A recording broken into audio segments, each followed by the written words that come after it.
పోలీసులంటే ప్రజలకు రక్షణగా ఉండాలి. నేరగాళ్ల గుండెల్లో నిద్రపోవాలి. కానీ అదేంటో ఈ మధ్య కాస్త రివర్స్ అవుతోంది. నేరగాళ్లను వెనకేసుకొస్తూ అమాయకులకు చుక్కలు చూపిస్తున్నారు. ఫ్రెండ్లీ పోలీసులంటూ గొప్పలు చెప్పుకుంటున్న ఖాకీలే అడ్డదారులు తొక్కుతున్నారు.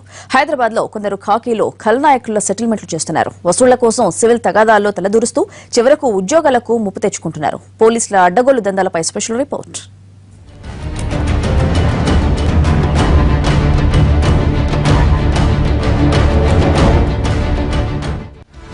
శాంతి భద్రతల్ని పరిరక్షించాల్సిన పోలీసులు సివిల్ సెటిల్మెంట్లలో తలదూరుస్తున్నారు. కేసులను వదిలేసి పంచాయతీలు నడిపిస్తున్నారు.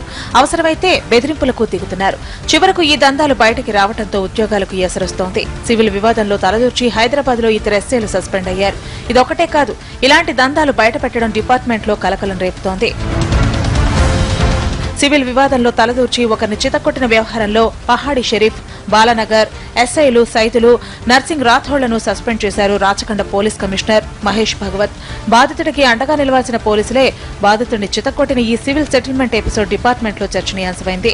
వనశ్రీపురానికి చెందిన వ్యాపారి సంతోష్ రెడ్డి, మీర్పేట్ అల్మాస్ కూడాకు చెందిన జీవన్ ప్రసాద్ మధ్య ఆర్థిక లావాదేవీలున్నాయి.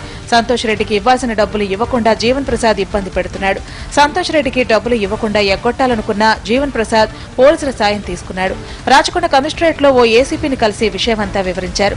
దీంతో సదరు ఏసీపీ ఈ సెటిల్మెంట్ ను డీల్ చేశారు. జీవన్ ప్రసాద్ తరఫున వకాల్తా పుచ్చుకుని సంతోష్ రెడ్డిని సెటిల్మెంట్ కు పిలిచారు. ఈ సెటిల్మెంట్ కు సదరు ఏసీపీతో పాటు పహాడి షరీఫ్ ఎస్ఐ, సైతులు, బాలాపూరి ఎస్ఐ నర్సింగ్లు వచ్చారు. కాళ్లు చేతులు కట్టేసి కాకి మార్క్ కోటింగ్ ఇచ్చారు. బాగా పట్టుకుంటా చెప్పినట్టు ఎదుర్కొంటే మీరు వేరే గీతాలు ఏదైనా ఎదిగిస్తాను. నేను చెప్పినట్టు చేసుకోండి. నేను చెప్పినట్టు వినాలి. నేను ఇంకోసారి జీవన్ ప్రసాద్ దగ్గర రావద్దు. నేను చెప్పినట్టు వినాలని చెప్పి బాగా కొట్టారు సార్. ఎవరు కొట్టారు? ఏసీ రామనాయక్ గారు కొట్టారు. ఇద్దరు వచ్చిన ఇద్దరు కూడా కొట్టారు. సెటిల్మెంట్ చేసుకోండి. నేను చెప్పినట్టు ఇలాంటి లేకుండా వేరే కేసు ఎదిగిస్తాం. దేంట్లో నీకు మీకు ఎవరు సపోర్ట్ చేస్తున్నా వాళ్ళకి మీ దోపడం నేను ఎమ్మడి అందరం సపోర్ట్ చేస్తామని చెప్పి. బాధితుడికి తీవ్ర గాయాలు కావడంతో ఏసీపీ కాస్త వెనక్కి తగ్గారు. కూర్చుని మాట్లాడుకుని సెటిల్ చేసుకుందామని సంతోష్ రెడ్డికి ఫోన్ చేసి పిలిచాడు. ఆ ఫోన్ సంభాషణ బయటకు రావడం డిపార్ట్మెంట్ పెద్దల్ని ఉలిక్కి పడేలా చేసింది.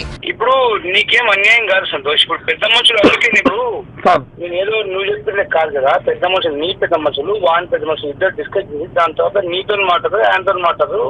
తర్వాత ఒక ఫైసలా చేస్తారు, ఒక తీర్మానం చేస్తారు. Okay sir. అప్పుడు నీకు ఇబ్బంది ఉండదు, ఆయనకి ఇబ్బంది ఉండదు. ఎట్లా న్యాయం చేయండి సార్. మిమ్మల్ని నమ్ముకున్నాను నేను. వాడు దొంగ సార్. అన్ని పేపర్ చూపిస్తాను మీకు.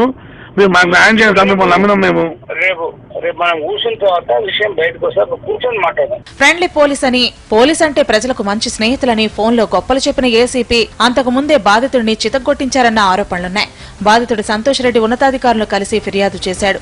ఈ వ్యవహారంపై విచారణ జరిపిన పోలీసులు ఇద్దరు ఎస్ఐలను సస్పెండ్ చేశారు. ఏసీపీ పాత్రపై అంతర్గత విచారణ కొనసాగుతోంది. బాధితులకు అండగా నిలవాల్సిన పోలీసులే ఇలా వ్యవహరించడం డిపార్ట్మెంట్ పరువు తీస్తోంది.